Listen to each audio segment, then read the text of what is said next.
My name is Bill Kohm. I've been in public accounting for 25 years. I have the pleasure of leading our accounting update each year, which we're going into our 16th year, and I focus on FASB, so this is my space. And I love monitoring the updates, the modifications, and helping clients implement across the board in a lot of different industries. We're going to tackle 5 objectives today. The biggest one is probably the lease standard, which is finally coming into view. You've probably been following that for 5-6 years as we've kicked that down the road. But it's going to be real. And from a college and university, I know there's a lot of June 30 year ends. So in your fiscal year 23, you're going to be staring at that. So the sooner you get started, the better, and we'll talk about some best practices as you prepare for implementation. And speaking of leases, just a reflection. A lot of you, if you've been in it as long as me or close to what I've been involved in, FASB 13 may resonate. That's always been our standard for accounting for leases. That was issued in late 1976, so just before Star Wars hit the theater in 77, we had the lease standard. And for most of my 25 years in practice, FASB's been trying to change that standard. So it's taken a lot of effort because of the pervasive nature of leases. It's hard to find an entity, including colleges and universities, that don't have some form of a lease, whether they're a lessee or a lessor. So the heart of our 50-minute discussion, and I definitely welcome questions, whether here or virtually along the way. We'll talk about getting ready for leases and what you should be doing to be proactive. Some of the other items we're going to talk about trends. You may have noticed that the number of new accounting standards has fallen off significantly. And that makes sense because of the impact of revenue and leases on accounting departments. FASB has been nice to slow that down. We're going to reflect on the few new standards we have in 21 that have been issued and those that came out in 20, but there's just a few that are germane to you all. As far as the revenue standard, some of you may have already adopted that. I've seen at least one other private school that adopted. However, because of the pandemic, there was a 1-year reprieve, and if I was in your shoes, I probably would have taken advantage. So I'm assuming some of you have not fully implemented. You're probably in the process of adopting the revenue standards, so we're going to look at some reminders about what that means. Like I said, we'll tackle leases. It's going to be more from a lessee perspective, but I'm happy to entertain any questions on that. And then the last thing I always like to do is to see what's in the FASB pipeline. That tells us a lot about what potential standards may be percolating, whether those come out this year, next year, or the year after. Some things are just in constant deliberation and never really make it. It's almost like trying to get a bill passed, into law in Congress. Things get hung up. All right, so first of all, we take a look at this picture. You may notice substantial FASB activity with new standards, 15, 16. Even if you go back to 14 when the revenue standard was issued, quite substantial all the way through 18. And then there's a large drop in 19, another big drop in 20. And so far in 21, we just have 4 new standards. So that should be relief from a practitioner entity perspective, that you can spend more time on things like revenue and leases and less on new standards. I expect throughout 21 and 22, things will continue to be fairly slow. But as we move out into 23, 24, 25, things would pick back up as we get beyond leases and revenue. So what has been issued in 21? Like I said, and I checked this morning because I always want to be accurate, there's still only 4 new standards, and we're almost 5 months in. So at that rate, we may be similar. Last year was 11 standards, so we're kind of following that clip.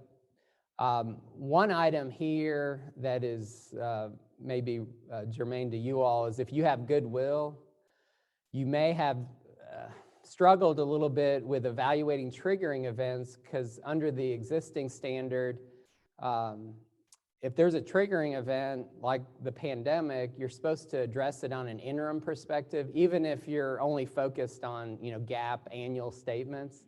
So you could have an impairment of your goodwill in Q1, get to the end of the year when you do your normal reporting, and things may have recovered to where you would no longer have an impairment, but technically you should have recorded that when the triggering event happened. So for not-for-profits and private entities, you can early adopt this standard if you haven't, for your financial statements in process. You could basically say, I'm going to ignore those interim triggers and just address triggering events at the end of the year when I'm doing my annual reporting, which makes a lot of sense. So that's an easy one to adopt, and that'll keep you out of the rigor of having to monitor quarterly impairment triggers. Moving back into 20, there's 11 standards, and I'm going to flush a few of these out on the next few slides, but this just gives you a visual of those standards for your information. And there's 3 or 4 that have relevance, so we'll take a look at those. The first one is rate reform. If you have any debt that's tied to LIBOR, hopefully you've been talking to your bank, financial institution about adjusting that to a different reference rate like SOFR. That LIBOR rate, there's discussion, that may go away by the end of this calendar year. So FASB's given us a standard that we can apply through December of 22, where you basically say if there's a rate change and my LIBOR rate goes away, I don't have to go through the complexities of modification accounting, including derivative hedge reporting. So this is an easy one to adopt and apply if you're in that LIBOR type environment. I already touched on this, but during the pandemic, FASB, rightfully so, gave private entities, including not-for-profits, another year to tackle revenue and leases. So on the revenue side, and we'll get to some slides, if you're a June year end, again, your time is now. I mean, you're looking at June 30, 21. And then on the lease side, it's for fiscal years beginning after that. So you're going to be looking at your fiscal year 23. This next standard, if you have complex instruments that have both debt and equity characteristics, you should jump into this standard for sure. It simplifies the accounting to where it's more likely you're just going to have a debt instrument or an equity instrument. Under the existing literature, it's not uncommon to have a hybrid, and that gets very complex when you measure the liability and then the residual becomes equity or vice versa. So the number of models that you have at your disposal will shrink down to a few and become much more straightforward. You can wait to adopt this, but I believe now that we're into 21, you can actually early adopt this. So this is definitely one to take a closer look at. Speaking of, this is probably more for non-for-profits, which you all definitely fit, or some of you may fit that category. If you have non-financial assets, such as land, PP&E, on here it says personal protective equipment. That could be the case. Hopefully, you got some donated, or just fixed assets, property, plant, and equipment. It can go for either. Or inventory that's been contributed. Instead of commingling that with cash or investments that are contributed, you have to break those out on a separate line item on your statement of activities for non-financial assets that were contributed. And then in your footnotes, you have to disaggregate by category. So you how much land was contributed, how much equipment, how much inventory, how much, personal protective equipment, whatever it is, you give the reader some disaggregated view of what those contributed assets were. And the standard continues to talk about qualitative information, including what your policy.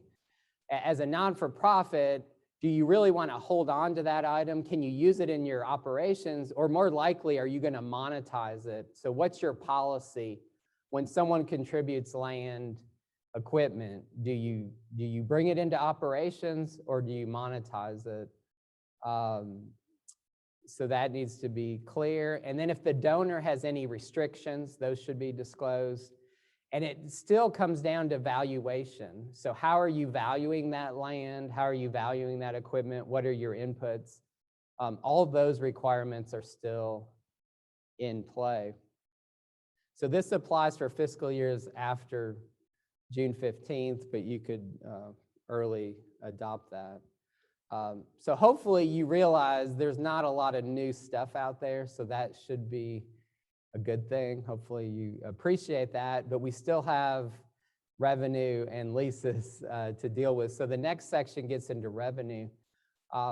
It's probably going to be easier for those sitting, and we have a handful, let's see, 1, 2, 3, 6 folks that are out there. If you wouldn't mind to raise your hand or nod, have any of you already adopted the revenue standard? We've got one. Okay, so we have one, so you can help teach this. If we get questions, we'll direct them. So you got to be careful when you offer that up. But hopefully you seem relaxed. You've already, you're an expert now. So everyone else is a little bit on edge because they haven't adopted it. So hopefully we all aspire to get to your position. So revenue recognition, like I said, this has been out there since 2014, but for various reasons, it's been pushed out to, including the pandemic. But fortunately, the substance of the revenue standard has stayed pretty true with some clarifications. So we've already talked about the timing. If you need further guidance, the AICPA has the not-for-profit. And I will say, some of these slides, if you were here a few years ago, I kind of cherry-picked from that presentation, so some of this will look familiar. So that's a good guide to look at. The fact that we have others that have already adopted, to the extent statements are publicly available, it's always nice to look at a peer. If you're in that position, then that's something to consider. So the 5-step process has stayed true, and we'll talk about the nuances of each of the steps and what's it mean to a college and university. So before you get too far down the line, you need to make sure you have a contract and that there's an exchange, because if it's one-sided, then you don't, if it's just a contribution, it doesn't fall. That has separate accounting. Performance obligations, housing, tuition, those tend to be the norm. What's the price, and do we have multiple obligations with one price that we're going to have to allocate, or do we have a reasonable price for each obligation specifically, identifiable? And then when do you recognize it? And it'll become clear as we flip this that, and I think this makes sense, the student is benefiting over the course of the semester, so you just do it over time, over the semester in a ratable format. So step 1, identify, do we have a contract with a customer? What's the revenue stream? We're gonna really focus on tuition and housing. In the codification, it gives you the criteria you should look for to see if you have a contract. And you can have a verbal contract. It doesn't have to be in writing, but you need to have a sense that there's approval from both sides, that each side has rights, that there's payment term. Of course, it needs to be monetized. You're not doing anything for free. So identify those payment terms. Make sure there's value, commercial substance in the transaction. And this last one is paramount, because a lot of times it's not unusual to recognize revenue before you collect. And I know, in having gone to college, I think typically you collect at the beginning of the semester. But if you have something that's hung up in a receivable, is that really a receivable? Do we think we're going to collect it, or do we think we're just going to write that off? If it's not probable you're going to collect it, then you should never recognize the revenue until you get to that level. All right, so we established that we have a contract. Now we need to find our performance obligations. And there's a reference on here to FINREC. Their position is mostly, housing and tuition are distinct from each other and should be treated as separate performance obligations. So you have your housing, you have your tuition. Now you need to see what's the transaction price, and that transaction price, there could be reductions, financial aid, other forms of offset. So ultimately, it could be a netting of that. And then if you just have one transaction price with multiple performance obligations, you have to come up with a rational allocation to those. And then you recognize it, which we've already established. We expect that's going to be over time as opposed to a point in time recognition. And how do you measure that? I think it's pretty straightforward over the semester. So on a daily basis, or you can come up with a reasonable allocation. I know students can withdraw. So I think one of the benefits of doing this over time, and again, I don't know your terms, so if a student withdraws, they may have to forfeit part of the tuition. So you would go back and see how much have I recognized. One thing, and I don't know if this has been done in practice, but if you have, well, you're deferring this already, so you're probably good. Sometimes in industries you have to estimate returns, like in a retail setting. That's probably not a big issue here because you're not getting ahead of yourself with your revenue recognition. So that withdrawal should fit fine into that overtime approach. And then again, for maybe the fourth time, we're going to ratably recognize it. As far as presentation goes, deferred revenue, so if you're, a lot of times you're collecting at the beginning of the semester, so you're going to have this deferred revenue. The standard introduces the concept of a contract liability. It's just another name for deferred revenue. In practice, I still see deferred revenue being used, and I don't think that's an issue as long as in your policy you say deferred revenue is a contract liability. Or you could just start using the term contract liability. On the statement of activities, I think this is important that you go with a gross approach. So you've got your gross revenue from tuition and housing, and then any of your scholarship financial aid amounts could be a contra account, and then you have a net revenue so that you have that visibility year over year. One item that, and this goes for any industry, in the past, if you had non-refundable fees, so if a student pays, for whatever, and whether you perform or not, the money's gone, they can't get it back. It wasn't unusual to just go ahead and recognize that because of that feature. This new standard makes it clear that you need to defer that until you actually perform whatever that promised good or service is. So you would spread that, you would set it up in a deferred revenue or a contract liability account and then recognize it. And it could be a point in time if there's something, or it could be overtime depending on what that underlying service or good is. So that's kind of a quick rundown on revenue.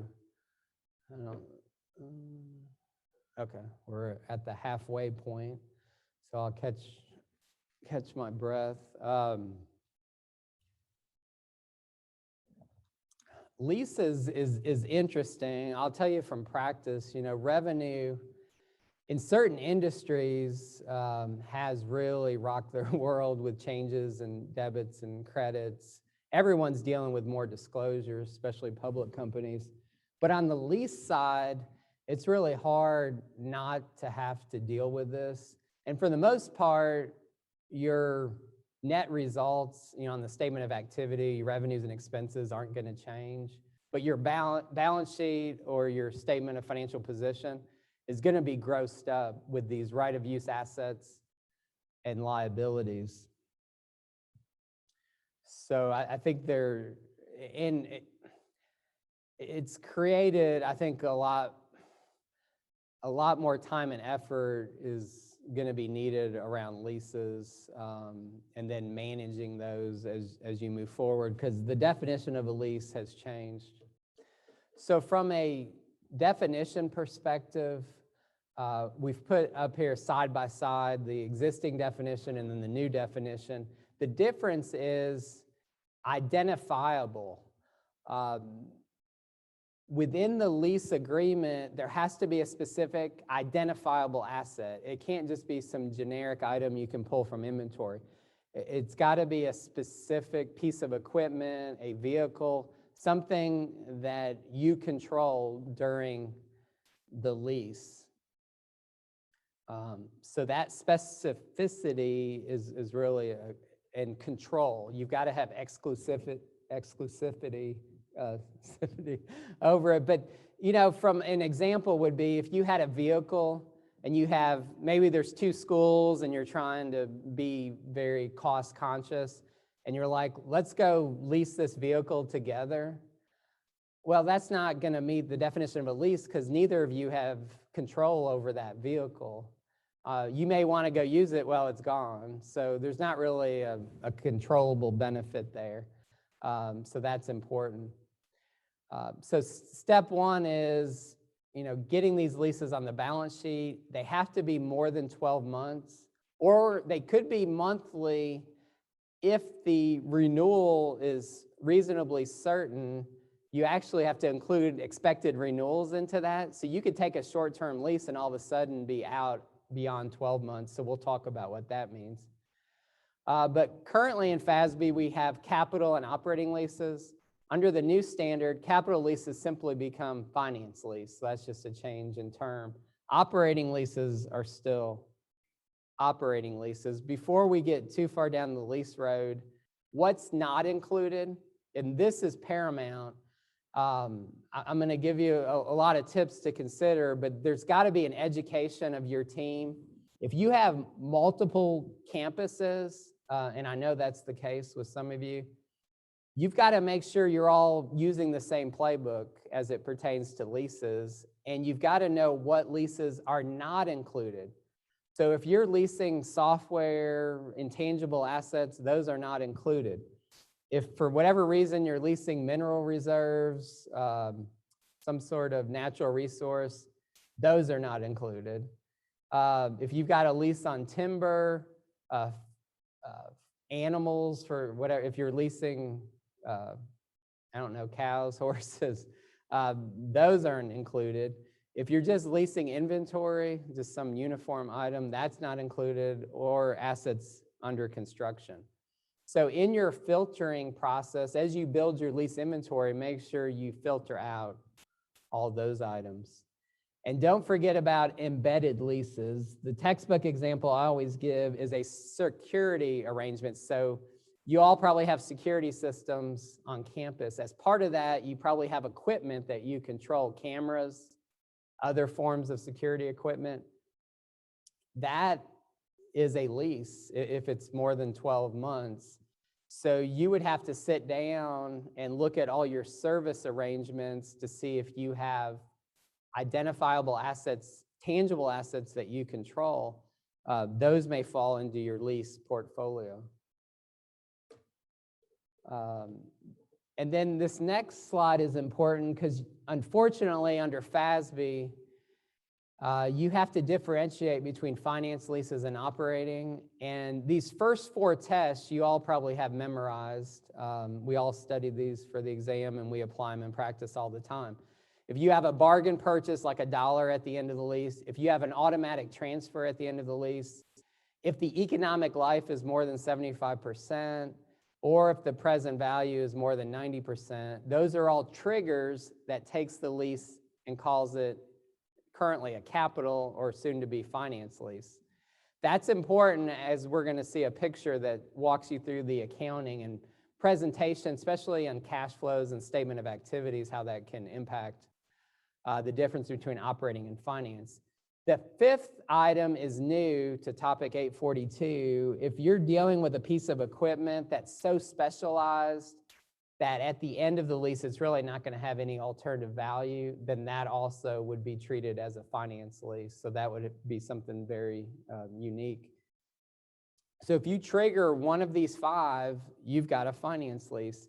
I know when this lease standard came out, my hope was that we would no longer have to differentiate between finance and operating. And I'll tell you, Simon Kiemer's doing the FASB session. Governmental entities no longer have to differentiate, and I'm not a FASB expert, but they just have one model. Everything is really a finance lease in the governmental world. So you get the depreciation and interest. So they don't have to tackle with this, do I have an operating or a financing lease? So that's a big difference between FASB 87, which covers FASB leases, and the new lease standard for FASB. So this is where it gets important, not so much the statement of financial position or balance sheet. Whether you have a finance lease or an operating lease, you're going to have an asset and a liability. That's pretty basic. And capital leases are already there. Where it starts to diverge is on the statement of activities. If you have a finance lease, you're going to book amortization and interest. But if you have an operating lease, you're still just going to have rent expense, and that'll be straight lined over the lease term. On the cash flow, if it's a finance lease, the principal payments run through financing, interest is operating, and under an operating lease, everything goes through your operating section of your cash flow. So that's why it's important. Okay, with all that in mind, some private, but more so, public companies had to adopt the lease standard in 19, so we've learned a lot. And so what are those lessons? The first one is it's never too early to start building your inventory of leases. And as I look around the room, anyone want to, and I'm not going to ask you a bunch of questions, but just curious, has anyone started down this road of trying to get your arms around your leases? Okay, all right, so no volunteers. Again, depending on your fiscal year, if you're June, you still have a couple years, but that time can go by quickly. So that's more than half the battle, is getting your arm around those leases. But as soon as you do, guess what? This lease standard is not a one and done. You've got to monitor modifications, new leases coming in. So it puts a lot of pressure on building a policy, building controls around maintaining that standard. As we all know, it's a discounted cash flow or a present value calculation, right? You're going to have minimum lease payments. You're going to discount them back. What's that discount rate? Well, you're supposed to use the rate implicit in the lease, but that's typically not visible. So then you bump to an incremental borrowing rate on a collateralized asset. So what does that mean? That gets into judgment. So if you have a 10-year lease on a piece of equipment, what's the discount rate on a 10-year, what would you get based on your credit position as a company? So you've got to look at your existing debt structure. You may have to talk to a banker to get that number. Fortunately, there's a practical expedient that says you don't need to go down that rabbit hole of an IBR.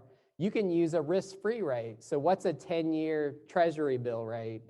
So instead of booking something with a 5% discount rate, maybe you use 2%. So that would be an entity-level decision to use that risk-free rate. Caution, though, the lower the rate, the bigger the liability. So you may inadvertently take an operating lease and turn it into a finance lease if you use that lower rate. And again, you can't pick and choose. Once you say, I'm going to use the practical expedient, you have to apply it to all your leases. So that's an important distinction. I will tell you, FASB right now is trying to determine Should we give companies and entities the ability to make that risk-free decision on a asset class by asset class basis, which means, you know, you could look at your land leases and decide, do I want to use an IBR rate or a risk-free rate? Let's look at my equipment leases. So you could bifurcate, disaggregate your leases into asset classes and make your policy at that level. That is not set yet. So right now it's an entity-wide. So by the time you all have to adopt this, we may get some further flexibility on how you set your policy with that risk-free rate. But just caution that there are some challenges if you just jump into the risk-free rate. And as a reminder, it's exclusive control over an identifiable asset. There's a lot of practical expedience, and FASB makes it easy. You just basically say, I'm going to adopt all the whole package. That includes the ability to prospectively adopt this standard in the earliest year presented, so you don't have to restate previous years, so that's a good thing. Under GASB, they actually have to go back, unless it's not practical, but they'd have to justify that to restate previous years. Another practical expedient relates to upfront cost or initial direct cost. So if you're closing a lease and you have to pay a commission, you have attorney fees, those can be capitalized into your lease asset. But under this practical expedient, you don't have to go back and revisit all your leases to see if you missed any of those. You would prospectively just capitalize the appropriate initial direct cost on new leases, so that's a good one. The other practical expedient I really like is however you classified leases between capital and operating in the past is the past. You don't have to go back and reevaluate all your decisions. You just bring all that forward. So those lease tests, the 5 lease tests, those would be germane to any new leases you get into from your adoption date forward. Renewals, this is huge because right now you just have to include in your minimum lease payments the contractual minimum. But FASB says, no, not anymore. You have to look at those renewals and determine, is it reasonably certain that you're going to extend? And FASB does not define reasonably certain, so you're going to have to come up with your own definition. My personal, this is not Dean Dorton certified, but probably somewhere 80–85%, so it's going to be a very high percentage that you think you'll extend. So if you're in a building lease, say it's 10 years plus 2 automatic 10-year renewals, under the current standards, you would just look at that first 10 years. But under the new standard, you have to reevaluate each reporting period. So your first couple of years, you're like, I don't know if I'm going to extend, but you get 6 years into the lease and you spend $5 million on fit up, you're probably reasonably certain you're going to stay there a while. So all of a sudden in year 6, you have to recalculate your liability and adjust your asset and liability for those renewal terms because the scale has tipped now to where it's probably reasonably certain you're going to take advantage of those. It's possible, you know, facts and circumstances could change, that it could go back the other way where you would reduce the liability if you no longer meet that criteria. So based on some of your all's reactions, I'm sure that's going to be fun, especially if you have to be audited and how you define that to your auditor. Lease incentives, as you do your minimum, as you schedule out your minimum, if you have any incentives that are coming back to you, you offset your minimum, so that would reduce your liability. And then the big question we get is, you know, Bill, we've got 30 leases. Do you think we should pick a software, or can we use Excel? Excel is great, but it has its own challenges. A lot of companies are using Excel, but there's definitely a tipping point where there's just too many leases to keep up with. You'll have to figure out where that is and your comfort level with Excel. What I've heard is if you're in that 20 to 25 lease area, you probably should at least sit through some demos. So you all have a fair runway to adopt this standard. it's never too early to watch some free demos. Like, I think I was reading on Visual Lease, it's almost like every 20 minutes there's a demo or something. I mean, these lease softwares, there's a lot of them, they're pricey, but they're pretty easy to get a demo and kind of figure that out.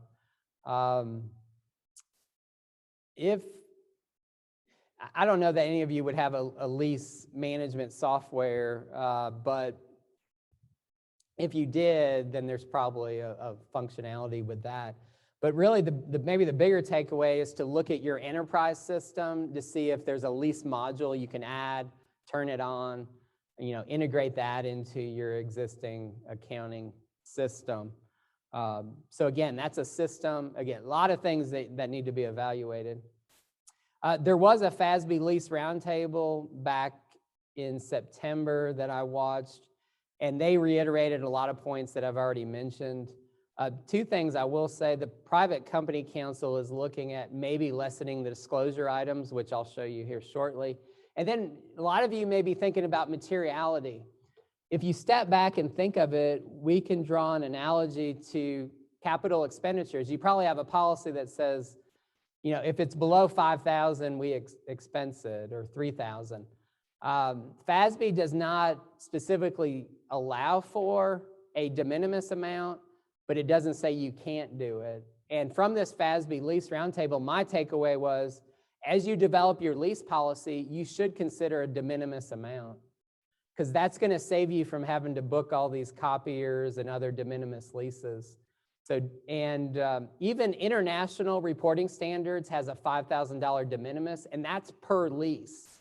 So even if you have 1,000 copier leases, you wouldn't aggregate those together. You would just look at them individually and say, de minimis, de minimis. I'm not going to put that into my lease software or into my Excel. So definitely think about that. If you are audited, that's a good discussion topic with your auditor to make sure you don't get too far ahead of them. This is an old example of a balance sheet, but as you can see, there's a new line item called operating lease right of asset right below property and equipment. Your finance leases are still going to be in property and equipment. As far as liabilities, you'll have to create some new liability accounts for operating lease liabilities, current, long-term. As far as disclosure goes, in your materials you have this, but you've got to qualitatively discuss the nature of your finance and operating leases. Acknowledge if you have any short-term leases, and then do you have any related party leases? Do you have any restrictive covenants? Any material residual value where you're guaranteeing values of leases at the end?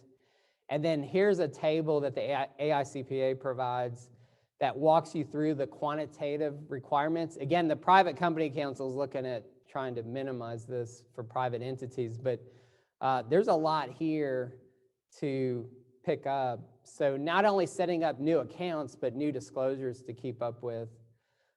This one speaks to breaking down your statement of cash flow. Weighted average remaining lease terms, so you'd have to to calculate all your finance leases, what's the average term left? What's your weighted average discount rate, finance lease versus operating lease? If you use a software, those softwares kick all this out for you. So that may be another reason to think about a software, is the effort around grabbing these disclosures and making that more efficient. But I'm sure within Excel, I'm sure you could create formulas to populate this, but it just depends on how many leases are we talking about. This disclosure should look familiar. This is your future minimum payments, but under operating, you now have a lease component that you would put in there. And then your ending lease liabilities would tie back to your face statement. If you're big on calculating metrics, this is going to play havoc with those. So whether it's your bank or other stakeholders, they should know. I would recommend doing some pro formas that basically say, here's our statements right now. When we adopt the new standard, here's about what we think it's going to do. Here's what it's going to do to our covenants, to these key metrics, so that there's no surprises. I know some clients have talked to banks about excluding the implementation of this standard or actually changing the thresholds to accommodate the standard.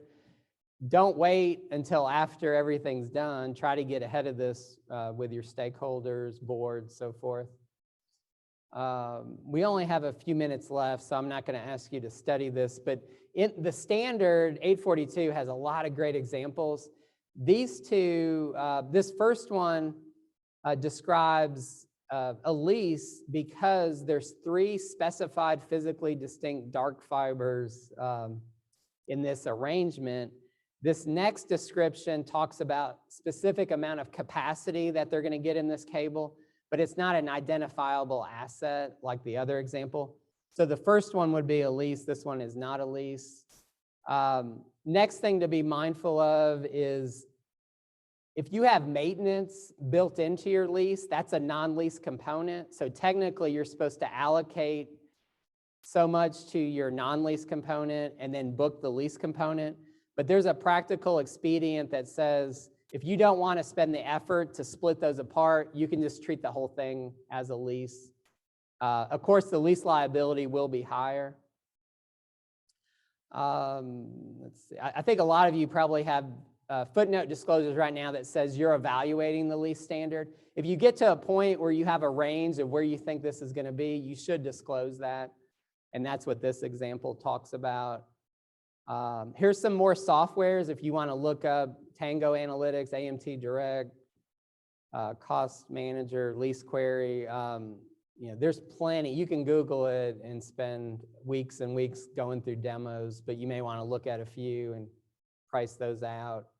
We've already talked about the differences. Also, if you pick up a set of international standards, they just have one lease model. Everything is a finance lease. So IFRS and governmental, it's a lot easier. FASB is still more complicated because we've got to differentiate between finance leases and operating leases.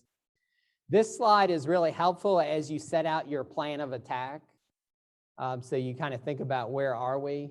But this lease standard is all hands on deck. It's not just an accounting or finance issue. It's operations. It's everyone needs to be cognizant. You've got to create a central depository for your leases. And it's not unusual to have your leases decentralized. So that's why getting started as soon as possible is the way to go so that you can get your arms around this and create new policies and controls. As far as the it's kind of the 2-minute drill, FASB projects, or let me pause. I don't see any questions. And we're going to have I guess for those here, we do have a 10-minute break. I'm happy to, sometimes it's easier to, if you want to share facts, circumstances one-on-one, so I'll stay around for the break. I think I had a cookie, so I don't know if we're getting more cookies, but I've held on to my cookie from earlier for those here. So projects, again, it's fun to see what's in the pipeline. As far as you all are concerned, I've already mentioned that lease one about the use of the risk-free rate at the asset class level. That's a good one to monitor. And then FASB's done a lot of post-implementation reviews on revenue and leases.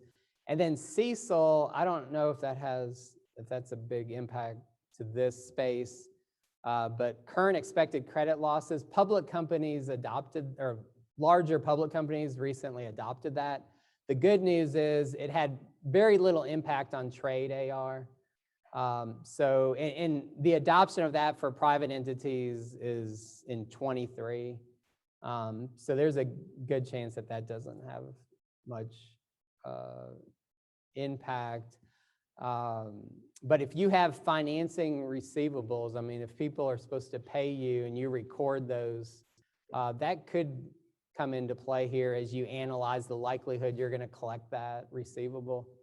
So that may be something we can revisit at a future, but it's so far down the line, I don't want to create any angst over calculating future losses on finance receivables. I mean, you can see all the different things. So, I mean, there's constantly projects. We're happy to keep you all well informed. And with that, we are right on the cusp of a break. I think, Julie, any questions or comments, or all right. Well, it's been a real pleasure. A lot of new faces. I've never presented at this event before, but I'm always up for talking about FASB and what's going on. There's never a dull moment. And like I said, during this break, and I'll walk around. Feel free to introduce yourselves, and if you have any questions. And if not, there's my contact information. I'm a big fan of even one-off questions. I look forward. I typically don't bill for anything unless it's a project, so feel free to email me or call me. If I don't know it, we're pretty diverse and excellent firms, so I'm usually able to find someone that can support a reasonable answer. So please take advantage of that, and thank you for attending, and enjoy the rest of the seminar. That's it.